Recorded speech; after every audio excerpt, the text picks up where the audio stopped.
The moment I said those two words, "I do," her eyes widened with shock. Then she turned and ran, literally ran, away from me. That wasn't exactly the response I'd hoped for when I finally worked up the courage to tell my neighbor how I felt. But I'm getting ahead of myself. Let me take you back to where it all began, to the day Ellie Matthews moved in next door with nothing but 3 suitcases and a broken heart. If you've ever felt like love wasn't in the cards for you, or that second chances don't exist, stick around. This story might just change your mind. And if it resonates with you, please consider liking this video and subscribing to hear more stories like mine. Stories about finding hope in unexpected places. I was drowning in single fatherhood when Ellie arrived. My daughter Lily was 7, and it had been just the 2 of us since my wife walked out 3 years earlier claiming she wasn't cut out to be a mother. The divorce papers arrived 2 weeks later. I'd been so focused on making sure Lily felt secure and loved that I hadn't even considered dating again. Who would want a package deal anyway? A 35-year-old architectural engineer with perpetual dark circles, and a child who still occasionally wet the bed when she had nightmares? The moving truck pulled up on a Saturday morning in April.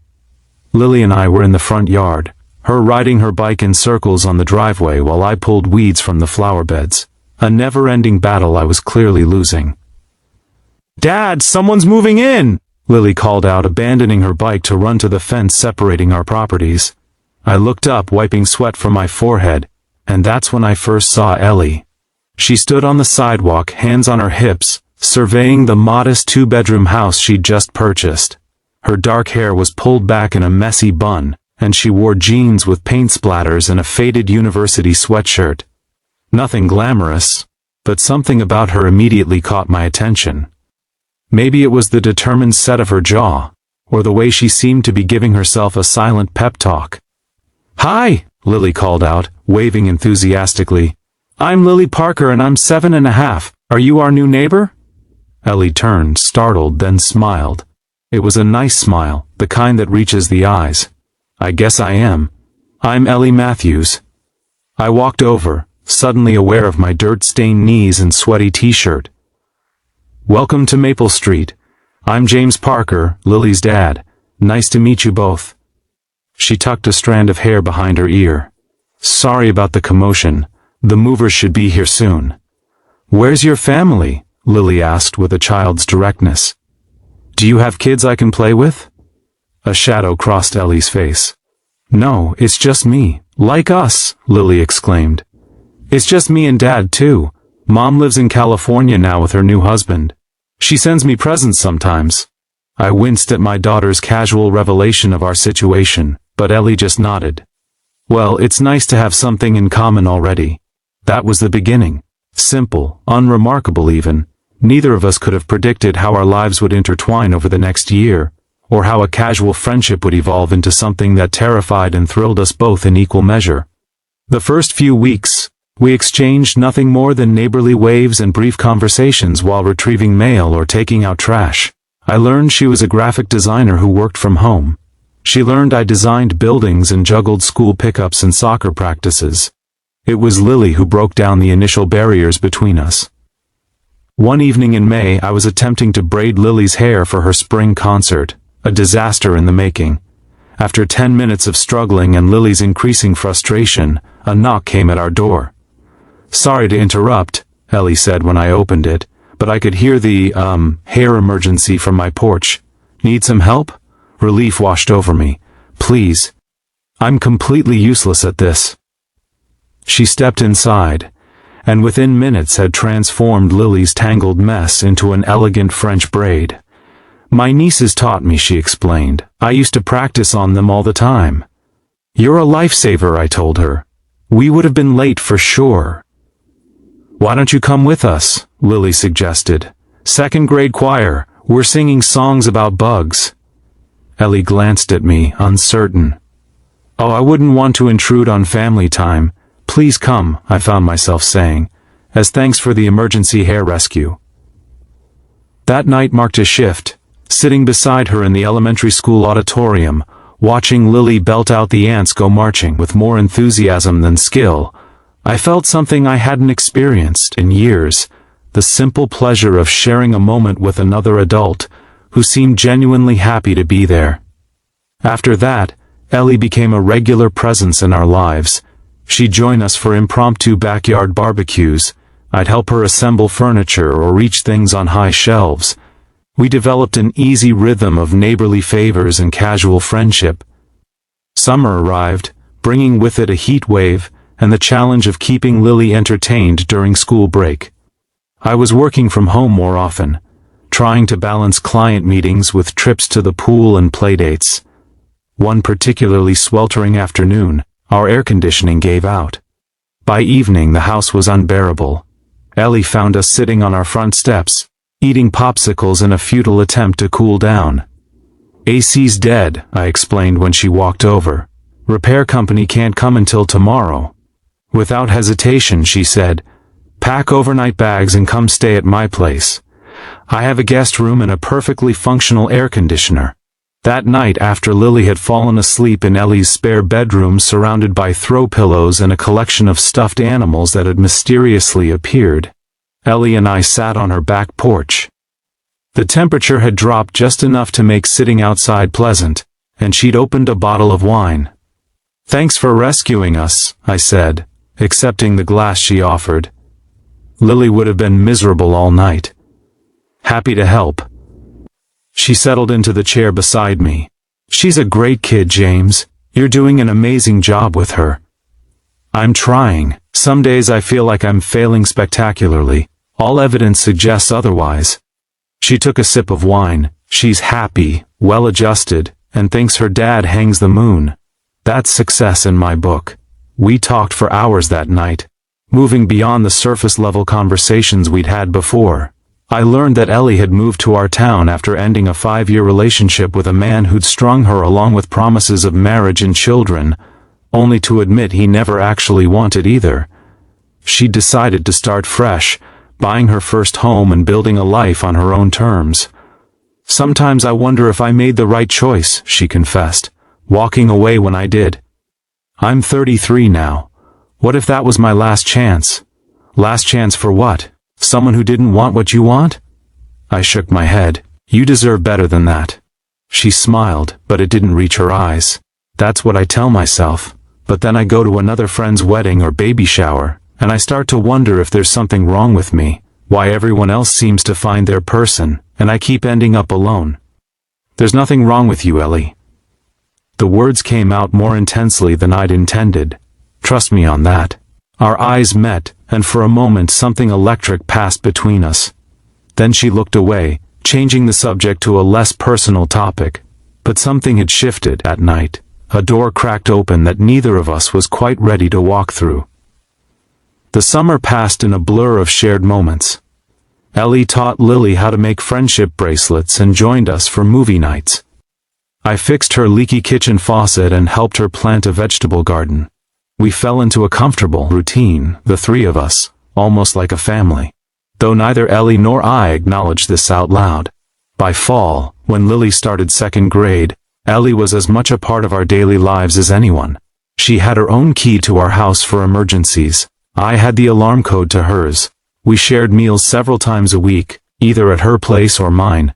To outsiders we probably looked like a couple, but we maintained the fiction of being just good friends and neighbors. The truth was, I was terrified of ruining what we had. Ellie had become essential to us, to me. The thought of risking that friendship by admitting my growing feelings seemed selfish and dangerous. What if she didn't feel the same way?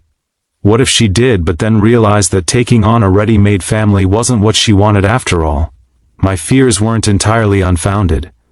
One evening in October, after Lily had gone to bed, Ellie and I were washing dishes side by side in my kitchen. She'd made her grandmother's lasagna recipe, and we'd spent the evening playing board games and laughing. "I had a job offer today," she said casually, rinsing a plate. "From a design firm in Chicago." My hands stilled in the soapy water. "Chicago? That's far." "It's a great opportunity, creative director position, substantial salary increase." She wouldn't meet my eyes. I'd be crazy not to at least consider it. "Of course," I managed to say, though my chest felt tight.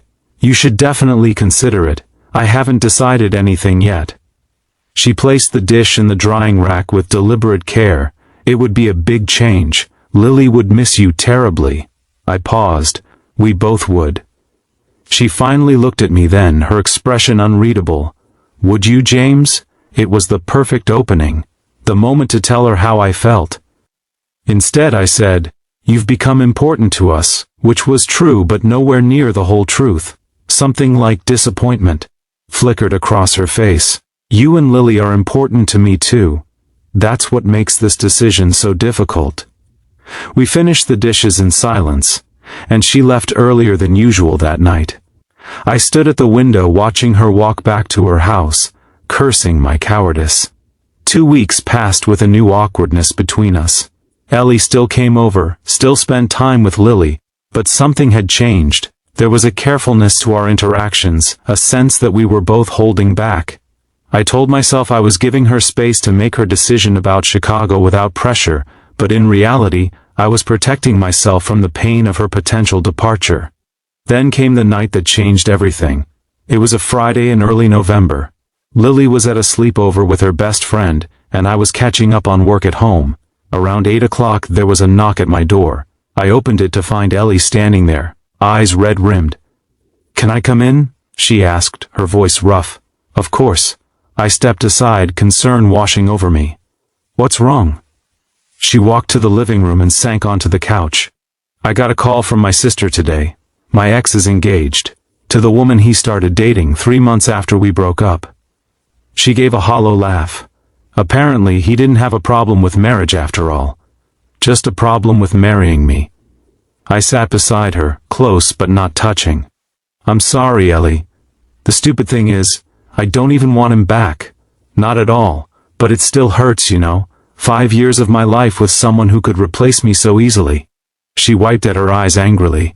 "And now he's getting the life I thought we were building together, just with someone else." "That's not stupid," I said gently. "It's human." "I turned down Chicago," she said abruptly. "Yesterday. I called and declined the offer." My heart leapt, but I kept my voice steady. "May I ask why?" "Because I realized I didn't want to leave. This place feels like home now." She looked at me directly. "But sometimes I wonder if I'm just setting myself up for more disappointment. If I'm seeing something that isn't really there." "What do you mean?" She took a deep breath. "No one wants to marry me, James. That's what it comes down to. I'm the woman men date until they find the one they actually want to commit to. And I'm tired of it. So tired." The raw vulnerability in her voice broke something open in me. Before I could second-guess myself, I reached for her hand. "I do," I said simply. Her eyes widened. "You do what?" "Want to marry you." The words tumbled out now, unstoppable. "Not today, not tomorrow, but someday." "I've been falling in love with you for months, Ellie. I was just too scared to say it." For a long moment she stared at me in shock. Then, to my complete bewilderment, she jumped up from the couch and ran, literally ran, to the front door and out into the night. I sat frozen for several seconds, trying to process what had just happened. Then I ran after her, catching up as she reached her own front porch. "Ellie, wait! I'm sorry if I overstepped." She whirled around, and I was stunned to see she was laughing through her tears. "You can't just say something like that, James. You can't just casually mention you want to marry me when I'm sitting there having a breakdown about being unlovable." "I didn't plan it," I admitted. "But I meant it. Every word. Do you know how long I've been waiting for you to say something? Anything about how you feel?" She shook her head in disbelief. "I was convinced you only saw me as a friend, as a convenient neighbor who could help with Lily. Is that why you considered Chicago? Because you thought I didn't have feelings for you?" "Partly." She wiped at her tears. "And partly because I was afraid of how much I care about both of you. It terrifies me, James. What if I'm not cut out to be a stepmother? What if I mess this up?" I stepped closer, cautiously taking her hands in mine. "What if we mess up together? Because that's what people do, Ellie. They try, they fail sometimes, they learn, they try again. Is that what you want? To try with me? More than anything." I brushed a tear from her cheek. "But no pressure. We can take this as slow as you need." She laughed again. a genuine sound this time. We've been practically living in each other's pockets for months. I'm not sure slow is in our vocabulary. Fair point. I smiled.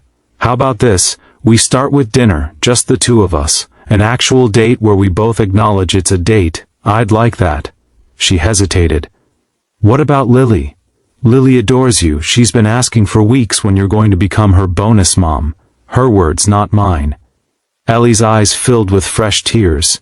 Really. But we'll navigate that carefully together, one step at a time. She nodded, then surprised me by rising on her tiptoes and pressing a soft kiss to my lips. For the record, she whispered, I've been falling in love with you too. That night marked the beginning of our real story together. Not as neighbors who helped each other out, but as two people consciously choosing to build a life together, with all the complications and joys that entailed. The road wasn't always smooth. Lily had moments of insecurity, worried that loving Ellie meant betraying her mother. Ellie had moments of doubt, questioning her ability to be what Lily needed. I had moments of guilt, wondering if I was asking too much of both of them. But we talked through each challenge. We created new traditions while honoring old ones. We learned to function as a unit of three, supporting each other through difficult days and celebrating the good ones. 6 months after that night on her porch, I proposed properly. With a ring, on one knee, Lily standing beside me holding a sign that read, Please say yes to being my bonus mom forever. Ellie cried, Lily cried, and I'm not ashamed to admit I cried too when she said yes. We were married the following spring in our connected backyards, with the fence between our properties temporarily removed to create one space, symbolic of the way our separate lives had merged into something new and beautiful. Today marks our second wedding anniversary. Lily is 10 now, growing so fast it takes my breath away. Ellie is pregnant with our son, due in 3 months. Our houses are both on the market, we've outgrown them, and are looking for a place that will be truly ours from the beginning. Sometimes at night, I watch Ellie sleeping beside me and marvel at how close we came to missing this. How fear and doubt nearly kept us from finding the happiness we both deserved.